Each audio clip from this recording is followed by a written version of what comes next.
guys, kembali lagi bersama kami di podcast Berani Berinvestasi bersama CGSMB Sekuritas Indonesia.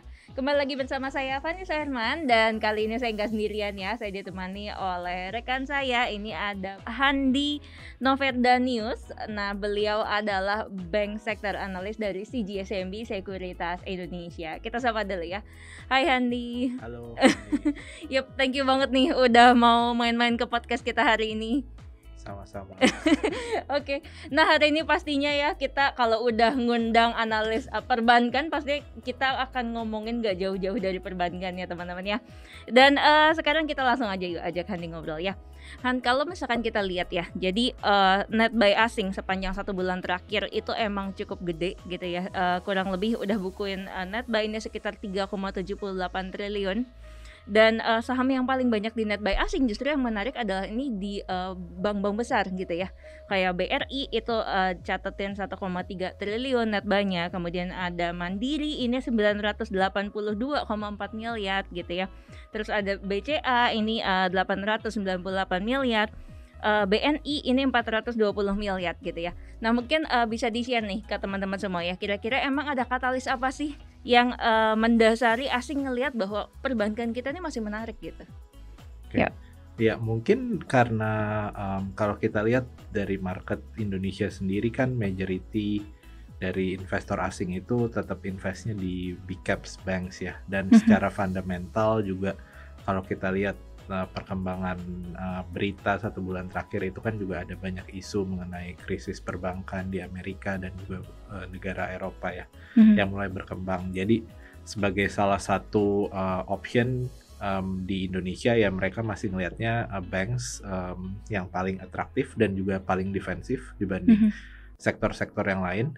Dan kalau kita lihat sendiri dari sisi fundamental perbankan sendiri, tahun lalu itu 2022 boleh dibilang salah satu good year juga ya buat perbankan-perbankan besar di Indonesia ini. Beberapa big banks itu juga membukukan laba bersih yang record high ya, paling tinggi pencapaiannya selama mereka berdiri. Dan trennya di tahun 2023 ini kalau kita lihat angka nyampe bulan Februari yang baru keluar 1 minggu terakhir ini juga masih menunjukkan pertumbuhan laba bersih yang lumayan baik ya.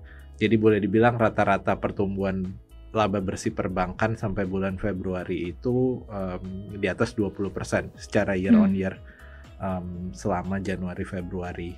Dan kenaikan laba itu juga ditopang dari metrik operasional yang lumayan baik seperti loan growth masih di angka 10-12%,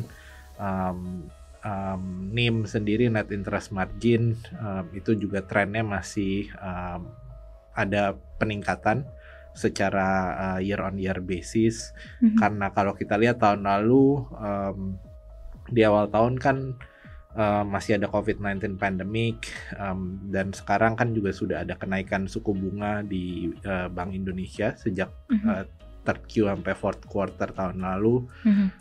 Jadi adjustment dari loan yield itu mulai dilakukan sama perbankan besar juga di awal tahun ini.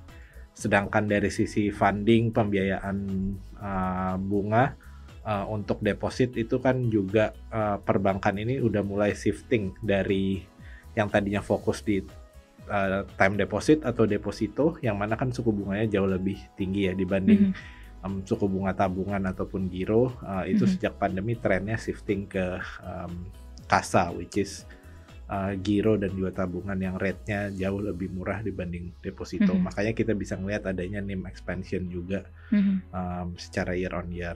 Dari sisi asset quality juga perbaikan itu terus berlanjut.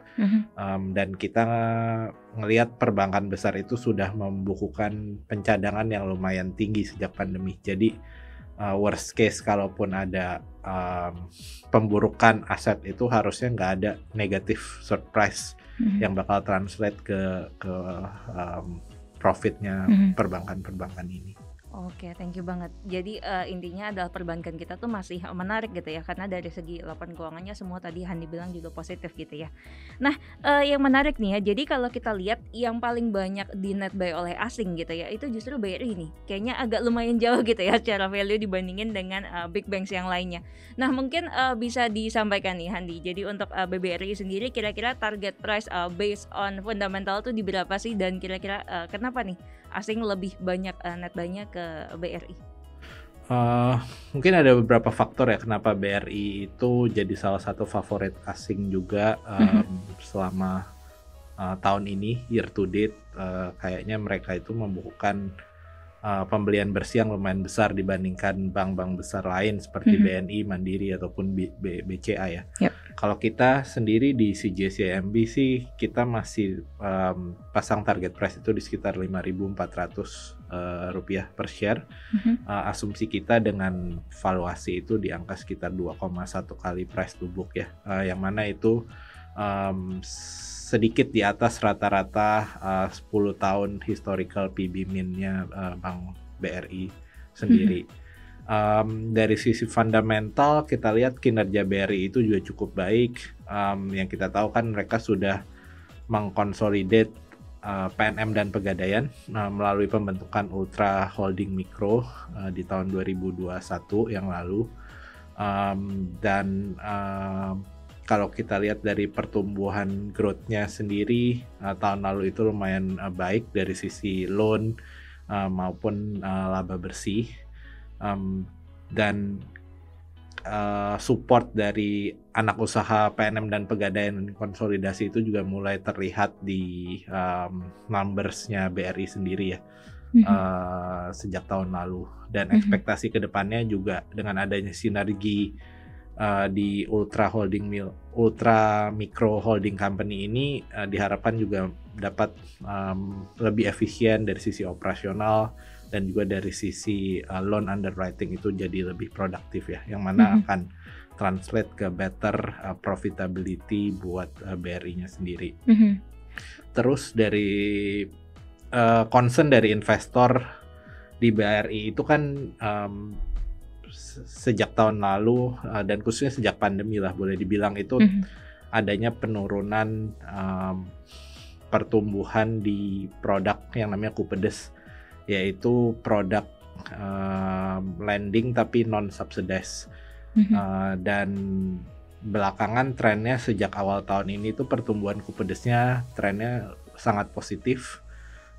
Skema baru dari KUR, atau subsidi mikro program dari government itu juga, lebih suportif buat BRI saat ini, karena mereka membatasi seperti, jumlah pinjaman cycle yang bisa diberikan ke borrower KUR itu juga dibatasi saat ini. mhm, Ada pula, step up rate, jadi di setiap cycle 1, 2, 3, dan 4 tuh rates yang dibayar customer itu juga semakin tinggi dan ini akan, memberikan efek positif untuk BRI di medium long term karena customer yang tadinya ambil KUR itu, mau nggak mau dipaksa untuk graduate ya, naik ke, pinjaman komersial, mhm, yang Kupedes tersebut, yang mhm, mana, margin-nya itu relatively lebih tinggi dibanding, produk, mhm. KUR.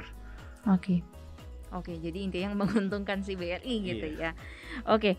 Nah, kalau kita lihat nih, jadi, yang mungkin jadi concern investor juga ya, yang udah kita tunggu-tunggu ini kan dividen nih, dan dividen udah pada ngumumin semua gitu ya. Memang, ada beberapa bank ini mengumumkan di atas historical baginya gitu ya. Kemudian juga ada corporate action kayak misalkan Mandiri udah stock split 1/2, kemudian nanti ada yang mau buyback gitu ya. Nah, tapi kira-kira faktor ke depan nih yang menarik lagi dari perbankan apa nih yang bisa, mungkin teman-teman perhatikan gitu ya? Mungkin kalau untuk 1 bulan ke depan di bulan April ini, faktor yang bisa menjadi katalis untuk perbankan, sektor perbankan itu adalah, rilis laporan keuangan first quarter tahun 2023 ya. Mhm, Jadi perbankan besar itu akan mulai, merilis laporan keuangannya di pertengahan bulan April ini, tepat mhm. sebelum lebaran. Iya. Dan ya itu bisa jadi salah satu faktor katalis yang bakal menggerakkan harga saham, perbankan sendiri sih. Oke. Dan kalau kita ngelihat, berdasarkan rilis laporan keuangan sampai dengan bulan Februari, boleh dibilang kemungkinan besar tren yang positif sampai Februari itu bakal berlanjut di bulan Maret. Dan kalau kita bandingkan dengan angka konsensus di Bloomberg untuk perbankan besar tersebut juga kemungkinan besar itu bisa beat estimate dari konsensus sendiri. Jadi bisa ada another upgrade dari analis-analis after rilis laporan keuangan di bulan April ini. Oke. Gitu. Nah, mungkin yang akan lebih upside-nya besar gitu ya kalau Handi lihat nih, apakah keempat-empatnya nih akan outstanding laporan keuangannya atau mungkin ada hanya beberapa aja nih yang outstanding? Secara keseluruhan kita expect semuanya itu membukukan profit yang lumayan strong ya di first quarter ini. Cuman mungkin yang exceptionally bakal lebih tinggi dibanding yang lain itu menurut estimasi kita BCA dan Mandiri ya.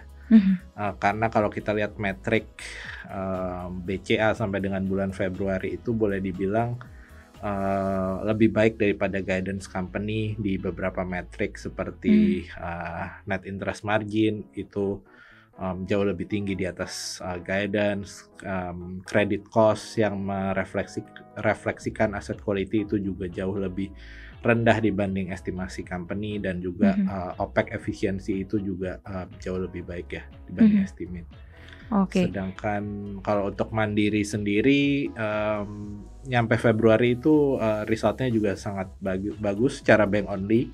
Tapi kan mereka punya subsidiary yang lumayan besar seperti Bank Syariah Indonesia, dan itu juga kalau kita lihat tren sampai Februarinya membukukan profit laba bersih yang lumayan signifikan ya kenaikannya. Jadi itu bakal help buat boost Bank Mandiri punya profit juga di first quarter ini. Oke, thank you Handi. Dan kalau misalkan Handi tadi bilang kelihatannya lebih positif adalah ke BCA Mandiri gitu ya. Nah, apakah berarti topik kita kalau misalkan teman-teman mau watch nih, mau beli gitu ya, kira-kira lebih ke Mandiri, BCA, atau mungkin ada bank lain nih sebagai pertimbangan? Kalau kita view-nya lebih ke long term, mungkin BCA dan Mandiri itu bisa lebih jadi tactical play in the short term ya. Kalau mau main on lebih long term ya. Ya, lebih long term itu topik kita saat ini itu BRI dan BNI. Salah satunya karena tema election itu kan juga bakal menjadi fokus perhatian investor ya, apalagi di second half tahun ini dengan mungkin beberapa nama kandidat presiden itu juga bakal mulai bermunculan di bulan Juni dan selanjutnya. Dan typically BRI itu kalau kita lihat secara industri mendekati election, di mana bisnis itu kan biasanya lumayan wait and see ya. Tapi BRI punya kredit mikro dan juga pertumbuhan depositnya itu biasanya di atas pertumbuhan industri. Jadi karena adanya dana kampanye yang mulai bermunculan dari partai politik dan sebagainya, itu bakal memberikan efek positif juga ke target segmennya BRI yang mana mikro dan UMKM ya. Kalau untuk BNI sendiri kita ngelihat dengan valuasi yang sekarang itu lumayan atraktif di 1,1 kali price to book. Dan estimasi ke depannya itu kan dengan manajemen yang baru masuk di tahun 2020 dan di latest RUPS juga tidak ada perubahan manajemen, jadi kita ngelihat directionnya itu masih sama. Dan kita ngelihat semua executionnya itu masih on track dengan target company medium to long term ya. Jadi ROE itu masih bakal terus gradual improve ke target company di 18%, yang mana menurut kita harusnya Bank BNI itu deserve buat lebih re-rate lagi ya dari sisi valuasi. Oke, thank you Handi. Oke, jadi itu teman-teman ya. Jadi intinya kalau mungkin kita mau simpulin gitu ya. Jadi untuk teman-teman yang lebih nyarinya mungkin untuk short term gitu ya. Nah, ini bisa lihat untuk Mandiri dan juga BCA. Nah, tapi kalau kalian mau rencana investasi agak lebih panjang gitu ya. Tadi menurut Handi ini kalian bisa lihat untuk BRI dan juga BNI ya. Nah, thank you banget Handi untuk waktunya, dan pastinya moga-moga kapan-kapan kita main lagi ya ke podcast kita di CGSCIB. Nah, gimana teman-teman, seru kan podcast kita kali ini? Jadi jangan lupa untuk nonton terus podcast-podcast kita selanjutnya ya di CGSCIB Sekuritas Indonesia. Karena kalau kalian nggak mulai investasi dari sekarang, mau mulai kapan lagi? Bye, see you.